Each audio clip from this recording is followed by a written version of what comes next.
नमस्कार दोस्तों, ई विद्या क्लासेस में आप सभी का स्वागत है। दोस्तों आज इस वीडियो में हम यूजीसी नेट जेआरएफ दिसंबर 2024 को टारगेट मानते हुए पेपर 1 की यूनिट 1 टीचिंग एप्टीट्यूड के प्रीवियस क्वेश्चन सॉल्व करेंगे। तो दोस्तों आप इन क्वेश्चन को सॉल्व करें और हमें कमेंट बॉक्स में ज़रूर बताएं कि आपके कितने क्वेश्चन सही हुए। तो चलिए दोस्तों वीडियो को स्टार्ट करते हैं। और ये रहा आज का पहला क्वेश्चन टीचिंग एप्टीट्यूड का। और बताइए दोस्तों, आप वीडियो को पॉज करके इनके आंसर बताइए, इसके बाद मैं आपको इनके जवाब बताता हूँ। दोस्तों पहला क्वेश्चन है, नीचे दो कथन दिए गए हैं। कभी कथन एक क्या है, स्वयं प्रभा पाठ्यक्रम टीवी पर प्रसारित किए जाते हैं। अच्छा ठीक है। दूसरा कथन है, मूक्स ये जो मैसिव ओपन ऑनलाइन कोर्सेज होते हैं केवल अंग्रेजी में उपलब्ध हैं। अब दो कथन दिए हुए हैं, आपको बताना है ये कथन दोनों सही हैं। ये देखिए ऑप्शन आपके दिए हुए हैं, आपको बताना है सही जवाब क्या है। आप वीडियो में थोड़ा वीडियो को पॉज करके थोड़ा टाइम लीजिए, आराम से सोच के इसका जवाब बताइए। चलिए दोस्तों मैं आपको इसका जवाब बताता हूँ, इसका सही जवाब क्या होगा। तो देखिए पहला है कथन, स्वयं प्रभा पाठ्यक्रम टीवी पर प्रसारित किए जाते हैं। तो देखिए दोस्तों स्वयं प्रभा जो है पाठ्यक्रम है टीवी पर बिल्कुल प्रसारित किए जाते हैं और ये सभी के लिए निःशुल्क हैं। विभिन्न कार्यक्रमों विभिन्न कोर्सेसों पर ये चलाए जा रहे हैं। ठीक है, तो बिल्कुल निःशुल्क हैं। पहला कथन तो बिल्कुल सही है। दूसरा कथन है, जो मूक्स हैं केवल अंग्रेजी में उपलब्ध है। तो देखिए ये कथन दोस्तों गलत है, क्योंकि ये अंग्रेजी ही नहीं बल्कि कई भाषाओं में उपलब्ध हैं, कई क्षेत्रीय भाषाओं में आपको मिल जाएंगे। तो यहाँ पर ये कथन जो है वो बिल्कुल गलत है, यानी कथन एक सही कथन दो गलत है। यानी ऑप्शन कौन सा हो जाएगा, statement 1 is true but statement 2 is false, यानी यही सही है। बिल्कुल ऑप्शन नंबर सी बिल्कुल सही जवाब हो जाएगा इस क्वेश्चन का। चलिए दोस्तों बढ़ते हैं अगले क्वेश्चन की तरफ। ये रहा क्वेश्चन नंबर 2। बताइए इसका सही जवाब क्या होगा। वीडियो को स्टॉप करेंगे और आप सही जवाब बताएंगे इसका। इसके बाद अंत में हमें ज़रूर कमेंट बॉक्स में बताइएगा कि आपके आज कितने क्वेश्चन सही रहे। तो दोस्तों बताइए इसका सही जवाब क्या होगा। ऐसे शिक्षण को क्या कहा जाता है जिसमें सभी विद्यार्थियों को चुनौतीपूर्ण अनुदेश दिए जाते हैं और आवश्यकता अनुसार सहायता प्रदान की जाती है, परंतु जब विद्यार्थी स्वयं इन सभी को संभालने में सक्षम हो जाते हैं तब सहायता हटा ली जाती है। यही क्वेश्चन आपको इंग्लिश में दिया है। What is the term for teaching in which all student are given challenging instructions and assistance is provided as needed, but when students are capable of handling everything on their own the assistance is withdrawn. Option आपको दिए हैं, backward teaching, active teaching, adaptive teaching या problem based teaching. तो देखिए दोस्तों अब मैं आपको बताता हूँ इन सभी ऑप्शंस के बारे में बताता हूँ। देखिए सबसे पहला है बैकवर्ड टीचिंग या पश्चिगामी शिक्षण। तो देखिए दोस्तों पश्चिगामी शिक्षण क्या होता है, इसमें क्या होता है दोस्तों कि जो स्टूडेंट होता है उसको कोई भी काम करने में टीचर पीछे से हेल्प करते हैं। ठीक है, उसमें कोई इंस्ट्रक्शन नहीं देते। जैसे यहाँ पर दिया हुआ विद्यार्थियों को चुनौतीपूर्ण अनुदेश दिए जाते हैं, इसमें अनुदेश नहीं दिए जाते, केवल बच्चे की मदद करी जाती है हर चीज़ में जो भी वो टास्क कर रहा होता है। तो ये तो इसका सटीक जवाब नहीं है। सक्रिय शिक्षण क्या होता है। अब देखिए तो सक्रिय शिक्षण ये होता है कि बच्चे खुद से एक्टिव होकर हर गतिविधि में भाग लेते हैं। ठीक है, तो इसमें बच्चा हर गतिविधि में सक्रिय रहता है, इसलिए भी हमारा आंसर नहीं है। देखिए अनुकूलनात्मक शिक्षण, देखिए यही शिक्षण है जिसमें क्या होता है, जब शिक्षक बच्चों को चुनौतीपूर्ण अनुदेश देता है, साथ ही साथ उनके साथ उस अनुदेश को पूरा करने में मदद भी करता है, लेकिन जब देखता है कि वो बच्चे उस काम को करने में अब सक्षम हो रहे हैं, खुद से कर सकते हैं, तो फिर अपनी वो जो सहायता है उसे हटा लेते हैं। तो यही है, बिल्कुल सही जवाब है अनुकूलनात्मक शिक्षण। क्या होता है, अनुकूलनात्मक शिक्षण, और इसी को बोलते हैं एडेप्टिव टीचिंग। अब प्रॉब्लम बेस्ड टीचिंग क्या होती है, इसमें क्या होता है, बच्चों को ही प्रोत्साहित किया जाता है कि वो खुद से समस्या का समाधान करें। ठीक है, आप सोचें विचारें और अपनी समस्या का समाधान खुद करें, तो यही होता है समस्या परक शिक्षण। तो ये भी आंसर नहीं है इसका, बिल्कुल सही जवाब हो जाएगा ऑप्शन नंबर सी, अनुकूलनात्मक शिक्षण, adaptive teaching. Option number C बिल्कुल सही जवाब होगा। बढ़ते हैं दोस्तों अगले प्रश्न की तरफ। ये है प्रश्न संख्या 3। बताइए इसका सही जवाब क्या होगा। प्रश्न है अगला, देखिए क्वेश्चन नंबर 3 है, किसी विद्यार्थी के प्रदर्शन की उसके पूर्व प्रदर्शन से तुलना करने की प्रक्रिया को क्या कहा जाता है। यानी what is the process of comparing a student's performance with their previous performance called. अब देखिए पहला है डायग्नोस्टिक असेसमेंट या नैदानिक मूल्यांकन। तो देखिए दोस्तों नैदानिक मूल्यांकन क्या होता है, अगर हम इसके बारे में बात करें तो नैदानिक मूल्यांकन में जो शिक्षक होता है वो बच्चे की कमजोरियों का पता लगाता है। बच्चा खराब प्रदर्शन क्यों कर रहा है इसका पता लगाना, इसको बोलते हैं नैदानिक मूल्यांकन। ठीक है, कि बच्चे के अंदर कमजोरी है तो किस वजह से, इसका पता लगाना होता है वो है नैदानिक मूल्यांकन। लेकिन क्वेश्चन में कहा है पूर्व प्रदर्शन से तुलना करने की प्रक्रिया को, यानी कि जो किसी विद्यार्थी के प्रदर्शन की उसके पूर्व प्रदर्शन से तुलना, तो ये नैदानिक मूल्यांकन नहीं होता, ये इससे अलग हटकर जो है टॉपिक ये अलग है। इसके बाद जो समाकलनात्मक आकलन होता है यानी कि समेटिव असेसमेंट होता है, ये तो सत्र के लास्ट में होता है, या जैसे यूनिट टेस्ट होते हैं, हाफ ईयरली होते हैं, फाइनल होते हैं, यहाँ पर जो मूल्यांकन होता है उसे बोलते हैं समाकलनात्मक। तो यहाँ पर तुलना तो नहीं करी जाती है, उसके पूर्व प्रदर्शन की तुलना इसमें नहीं करी जाती है, यानी ये भी हमारा आंसर नहीं है, समेटिव भी हमारा आंसर नहीं है। स्वमानक आकलन, हाँ देखिए दोस्तों स्वमानक आकलन ही होता है जिसमें आप देखिए इसे सेल्फ रेफरेंस्ड असेसमेंट, ये आप वर्ड से ही समझ सकते हैं। इसका मतलब होता है कि खुद से बच्चा आकलन करता है। जैसे बच्चे के किसी टेस्ट में 70 मार्क्स हैं, मान लीजिए किसी टेस्ट में उसके 70 मार्क्स हैं, उसी ने अगला टेस्ट जब दिया तो वो किसी दूसरे से कंपेयर ना करके देखता है कि उसी टेस्ट में उसके अब की 80 मार्क्स आए, तो वो अपना खुद से पिछले टेस्ट से आकलन करेगा कि पिछली बार 70 आए थे, इस बार 80 आए हैं। तो इस तरह का जो आकलन होता है उसे बोलते हैं स्वमानक आकलन या सेल्फ रेफरेंस असेसमेंट, यानी आकलन उसका अब परफॉर्मेंस बढ़िया हुआ, इसको ही बोलते हैं स्वमानक आकलन। इसके बाद है अनौपचारिक आकलन। अब देखिए अनौपचारिक आकलन की अगर बात करें तो एक होता है औपचारिक आकलन और एक होता है अनौपचारिक। तो देखिए दोस्तों औपचारिक होता है जो हम लोग स्कूल में टेस्ट वगैरह लेते हैं, ये होते हैं औपचारिक आकलन। लेकिन अनौपचारिक आकलन की अगर बात करें तो ये इस तरह का होता है, जैसे मैं एग्जांपल बताता हूँ। जैसे कोई टीचर क्लास में आया और उसने जो कल क्लास में पढ़ाया था उसको पूछने के लिए, उसको जांचने के लिए अचानक से किसी बच्चे को खड़ा करके क्वेश्चन पूछ ले, तो इसे बोलते हैं अनौपचारिक आकलन। चलती क्लास में किसी भी चीज़ को पूछ लेना, ये सब होता है अनौपचारिक आकलन। तो वहाँ इसका भी यहाँ से कोई मतलब नहीं है, इसलिए ऑप्शन नंबर सी बिल्कुल सही जवाब है, स्वमानक आकलन, self referenced assessment is the right answer होगा इस क्वेश्चन का। दोस्तों बढ़ते हैं अगले क्वेश्चन की तरफ। ये रहा क्वेश्चन नंबर 4, बताइए इसका सही जवाब क्या होगा।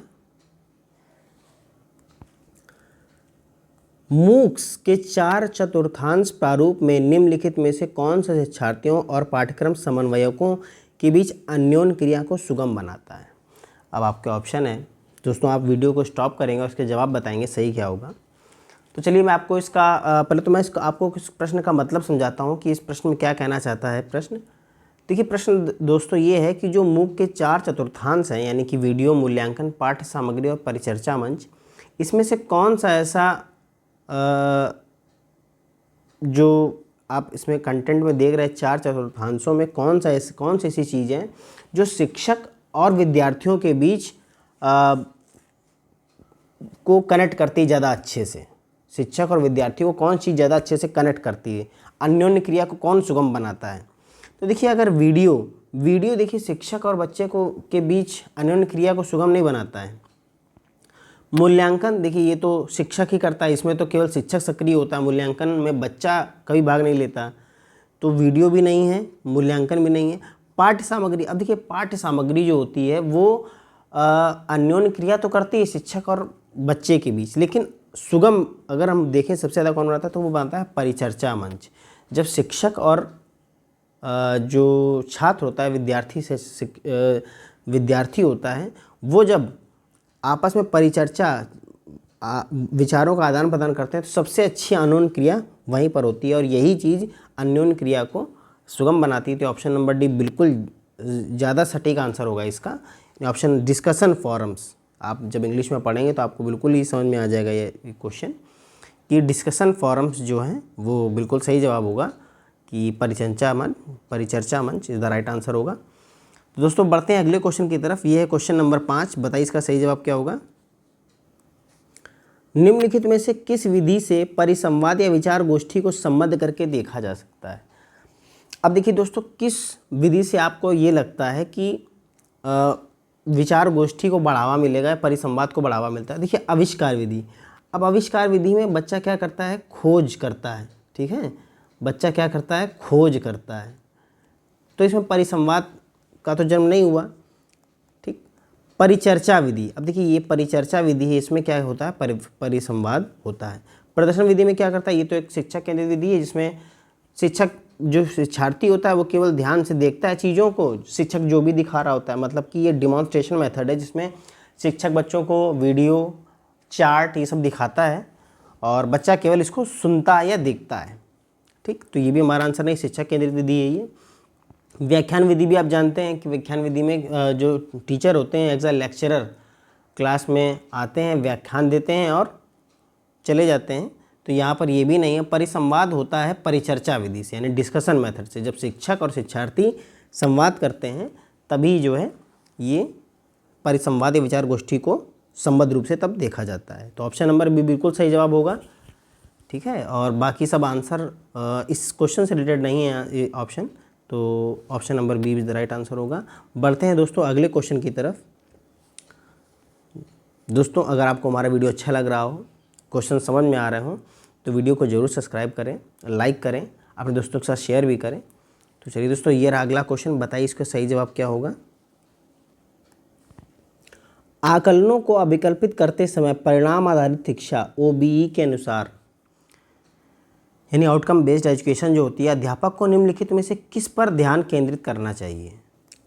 यानी while designing assessments according to outcome based education what should the teacher focus on. अब देखिए दोस्तों मैं आपको इसका बताता हूँ सही जवाब क्या होगा। देखिए जब कोई टीचर असेसमेंट रेडी करता है, ठीक है, तो जब टीचर असेसमेंट रेडी करता है तो सबसे जो ज़रूरी काम होता है वो ये होता है कि जो उसने लर्निंग आउटकम्स रेडी किए हैं बच्चे को वो ज़रूर आ जाने चाहिए। ठीक है, तो इस जो आउटकम बेस्ड एजुकेशन होती है इसका मेन पर्पस यही होता है कि उसको लर्निंग आउटकम्स में जो हमने चीज़ें दी हैं वो बच्चे को ज़रूर आएँ। ठीक है, तो उसका मेन फोकस होता है लर्निंग आउटकम्स मेन, क्योंकि जब भी कोई चैप्टर या असेसमेंट हम लोग रेडी करते हैं तो उसमें हम लोग स्टार्टिंग में ये आउटकम्स रेडी कर देते हैं कि इस चैप्टर से या इस असेसमेंट से बच्चे को इतनी चीज़ें आ जानी चाहिए, वही हमारा फोकस होता है। तो देखिए इसका मतलब पूर्वापेक्षाएं नहीं होती हैं, पाठ सामग्री हमारा फोकस नहीं होता है, गतिविधियों पर फोकस नहीं होता है, हमारा फोकस केवल होता है अधिगम परिणाम पर, यानी कि लर्निंग आउटकम्स पर।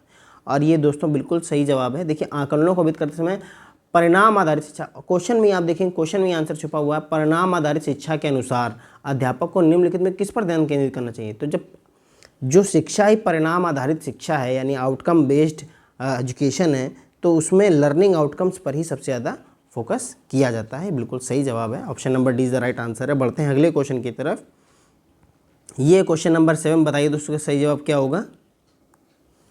क्वेश्चन है परंपरागत ऑफलाइन अध्यापन के लिए निम्नलिखित में से किस उपकरण का उपयोग किया जा सकता है। Which of the following tools can be used for traditional offline teaching. तो देखिए ऑप्शन दिए हैं आपके, projector, power point, physical model, LMS, learning management system. अब देखिए दोस्तों यहाँ अगर हम बात करें तो प्रोजेक्टर, तो देखिए प्रोजेक्टर का यूज़ ऑफलाइन तो नहीं किया जाता। ठीक है, प्रोजेक्टर परंपरागत ऑफलाइन अध्यापन के लिए प्रोजेक्टर का यूज़ नहीं किया जाता था, यानी ये तो ऑप्शन गलत है। पावर पॉइंट ये तो आधुनिक है, यानी कि ये तो आपका ऑनलाइन क्लास में यूज़ होता है, इसलिए ये भी हमारा आंसर नहीं है। LMS देखिए लर्निंग मैनेजमेंट सिस्टम। अब देखिए दोस्तों ये जो होता है LMS, ये एक सॉफ्टवेयर होता है जिसमें विद्यार्थी ऑनलाइन पढ़ाई कर सकते हैं, अपनी प्रगति देख सकते हैं, यानी इनके जो ग्रोथ हो रही है उसको देख सकते हैं और कई विषयों के बारे में जानकारी मतलब प्राप्त कर सकते हैं। और ये बिल्कुल ऑनलाइन कोर्स होता है, ऑनलाइन पढ़ाई के लिए होता है LMS। तो ये भी हमारा आंसर नहीं है, ये तो मॉडर्न टूल है एजुकेशन का। भौतिक प्रतिरूप यही हमारा सही जवाब है, भौतिक प्रतिरूप यानी कि फिजिकल मॉडल। फिजिकल मॉडल में आपके ब्लैक बोर्ड आ गया, ब्लैक बोर्ड, ग्लोब, ये सब आपके क्या हैं, फिजिकल मॉडल हैं। चार्ट जिनको बच्चे देख सकते हैं, छू सकते हैं। ठीक है, तो ये इस तरह के यही परंपरागत ऑफलाइन अध्यापन के लिए प्रयोग किए जाते थे। ऑप्शन नंबर सी बिल्कुल सही जवाब हो जाएगा दोस्तों। बढ़ते हैं अगले प्रश्न की तरफ। ये है प्रश्न संख्या 8, बताइए दोस्तों इसका सही जवाब क्या होगा। पूर्व स्नातक विषयों के लिए MOOC यानी मूक को विकसित करने का काम निम्नलिखित में से किस राष्ट्रीय संयोजक को दिया गया है। अब देखिए दोस्तों, ये सभी प्रीवियस ईयर में आए हुए प्रश्न हैं, ऐसा कोई प्रश्न नहीं है जो बनाया गया हो ज़बरदस्ती का। ये सब प्रीवियस ईयर में आए हुए क्वेश्चन है, वही मैं आपके सामने लाया हूँ। तो देखिए, ये जो मूक को विकसित करने का काम कौन करता है, तो वो इसका ये आपको याद रखना पड़ेगा, ये बिल्कुल फैक्चुअल क्वेश्चन है। तो इसका सही जवाब है शैक्षिक संचार संकाय, यानी कि CEC, जिसकी फुल फॉर्म होती है कंसोर्टियम ऑफ एजुकेशनल कम्युनिकेशन। अगर आप देखेंगे यहाँ पे सबकी फुल फॉर्म भी आपको जाननी ज़रूरी है। तो देखिए लिखा है IIM, तो इसका मतलब होता है इंडियन इंस्टीट्यूट ऑफ मैनेजमेंट, ठीक है, IIM का बेंगलोर। AICTE का all India council for technical education, और इग्नू का आप जानते हैं Indira Gandhi national open university. तो इसका सही जवाब है ऑप्शन नंबर C, CEC ही जो है वही है मूक को विकसित करने का काम करती है। तो बढ़ते हैं आज के 9th क्वेश्चन की तरफ। ये रहा आज का 9 नंबर का क्वेश्चन। बताइए दोस्तों, इसका सही जवाब क्या होगा।